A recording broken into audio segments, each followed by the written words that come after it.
Oh ya udah. Assalamualaikum warahmatullahi wabarakatuh. Sebelumnya kami ucapkan terima kasih kepada dosen pengampu mata kuliah Perencanaan dan Pembelajaran, Bapak Dadan Fitri Ramdhani MPD. Di sini kami dari kelompok 7 yang beranggotakan Saraswati Oktavia dengan NIM 120209084, Tiara Nur Oktaviani 120209099, dan saya sendiri Uli Laili Jamil 12020909101. Nah, di sini kami akan mempresentasikan mengenai media dan sumber belajar. Yang pertama, materi pertama akan disampaikan oleh Tiara Nur Oktaviani. Kepada Nur Oktaviani disilakan. Materi yang pertama yaitu pengertian media.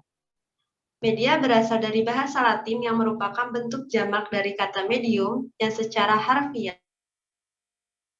berarti perantara atau pengantar, yakni perantara atau pengantar sumber pesan dengan penerima pesan.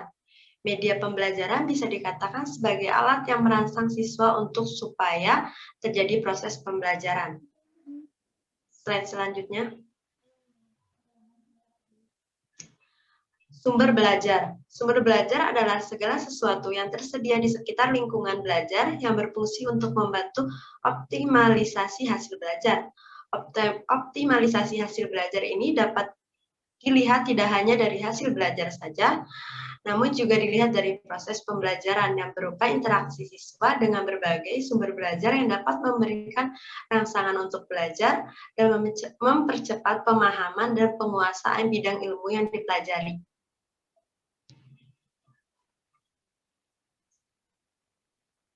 Selanjutnya, yaitu jenis media. Yang pertama ada media grafis. Media grafis termasuk media visual. Media ini berfungsi menyalurkan pesan dari sumber ke penerima pesan. Jenis media yang termasuk ke media grafis adalah gambar atau foto, sketsa, diagram, bagan, grafik, kartun, poster, peta, dan globe, papan panel, papan buletin.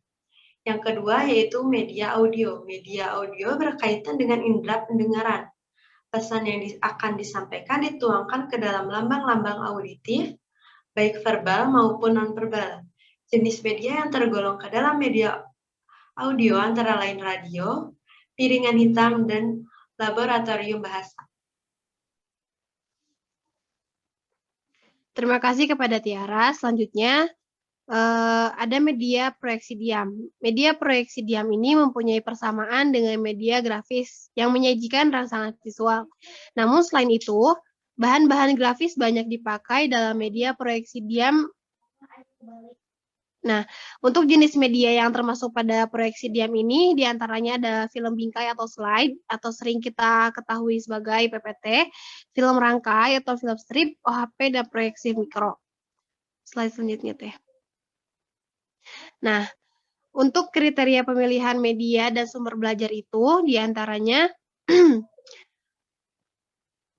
sebelumnya kita harus mengetahui kriteria yang paling utama dalam pemilihan media itu harus sesuai dengan tujuan pembelajaran atau kompetensi yang ingin dicapai. Misalnya, bila tujuan atau kompetensi siswa bersifat menghafalkan kata-kata, tentunya media audio yang tepat untuk digunakan. Namun, jika tujuan atau kompetensi yang dicapai bersifat memahami isi bacaan, maka media cetak lebih tepat digunakan. Nah, kalau tujuan pembelajarannya bersifat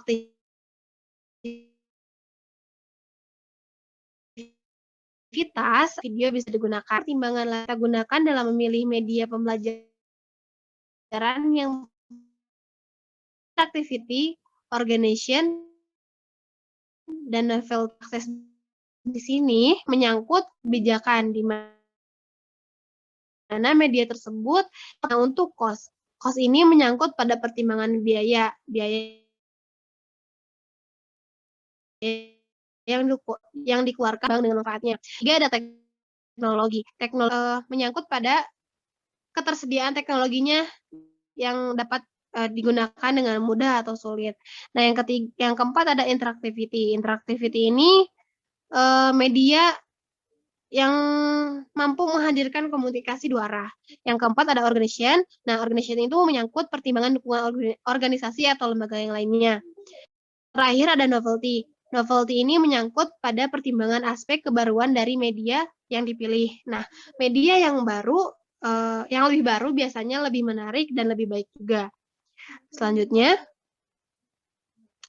untuk kriteria sumber belajar. Nah, kriteria di atas itu mungkin juga berlaku untuk mempertimbangkan pemilihan sumber belajar. Nah, Sudrajat mengungkapkan lebih lanjut bahwa ada 5 kriteria dalam pemilihan sumber belajar. Yang pertama itu ada ekonomis, praktis, mudah, dan fleksibel. Ekonomis di sini itu adalah sumber belajar yang digunakan tidak harus terpatok dengan harga yang sangat mahal. Nah, yang kedua ada praktis. Nah, sumber belajar ini tuh yang dipilih tidak memerlukan pengelolaan yang rumit, sulit, dan langka. Jadi, sumber belajar itu bisa dikatakan praktis jika tidak sulit digunakan. Nah, yang ketiga ada mudah. Nah, maksud di sini tuh sumber belajar itu harus dekat dan tersedia di sekitar lingkungan kita. Yang keempat ada fleksibel. Artinya, sumber belajar dapat dimanfaatkan untuk berbagai tujuan instruksional yang sesuai dengan tujuan, dan sumber belajar harus dapat mendukung proses pembelajaran dalam untuk mencapai tujuan pembelajaran. Dan selanjutnya akan disampaikan oleh Saraswati Octavia. Yang selanjutnya yaitu penentuan pembuatan media dan sumber belajar. Yang pertama yaitu menganalisis keperluan dan karakteristik siswa.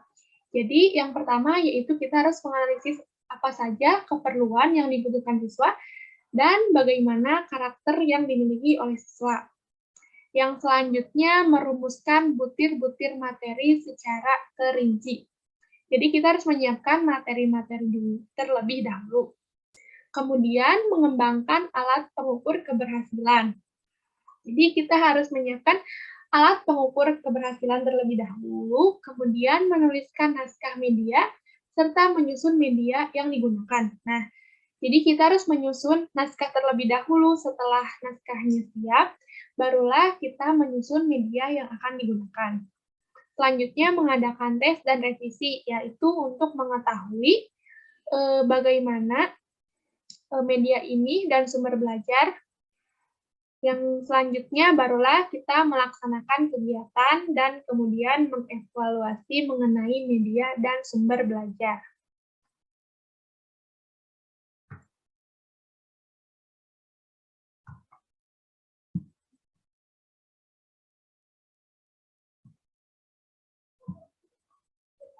Nah, yang selanjutnya yaitu ada manfaat media dan sumber belajar. Nah, manfaat media pembelajaran dalam proses belajar siswa yaitu pembelajaran akan lebih menarik perhatian siswa sehingga dapat menumbuhkan motivasi belajar pada siswa. Kemudian, bahan pembelajaran akan lebih jelas maknanya sehingga dapat lebih dipahami oleh siswa dan memungkinkannya menguasai serta mencapai tujuan pembelajaran.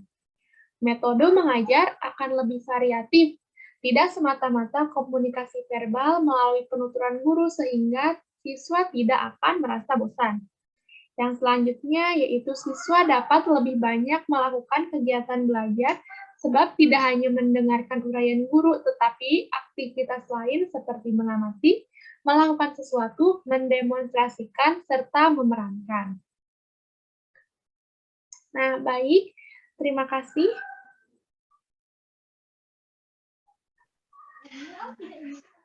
Terima kasih kepada Saraswati Octavia yang telah menyampaikan materinya. Mungkin sekian dari kelompok kami. Wassalamualaikum warahmatullahi wabarakatuh.